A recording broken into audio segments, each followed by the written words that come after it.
ఆలోచించండి, ఒకటికి మధుమేహం ఉంది, నాలుక అంటుంది చాలా బాగుంది మధుర పదార్థం, ఏదైనా చెన్నై వచ్చినప్పుడు ఆ 3 రోజుల్లో కళ్యాణ మంటపంలో కుచలాంబాల్ కళ్యాణ మంటపం అధినేత మోహన గారు చేయించే మధుర పదార్థాల యొక్క శక్తి వేరు.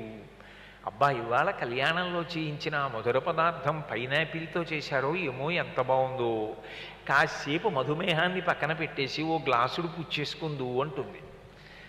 కాసేపు నాలుక మీద రుచి కోసం ఓ గ్లాసుడు తాగేశాడు అనుకోండి, ఆ తర్వాత అది కడుపులోకి వెళ్ళిపోతుంది. వెళ్ళిపోయిన తర్వాత అది విషం కింద మారుతుంది. ఎవరికి? మధుమేహం ఉన్నవాడికి. అప్పుడు అది పెను ప్రమాదాన్ని తీసుకొస్తుంది. ఇప్పుడు నాలుక పుచ్చేసుకుందాం పుచ్చేసుకుందాం అంటుంది, కడుపు అది లోపలికి వచ్చిన తర్వాత చాలా ప్రమాదం వస్తుంది సుమా అంటుంది. అప్పుడు బుద్ధి నిర్ణయం చేస్తుంది, అంత పుచ్చుకోకు సుమా, నీ సొమ్మేం పోయింది.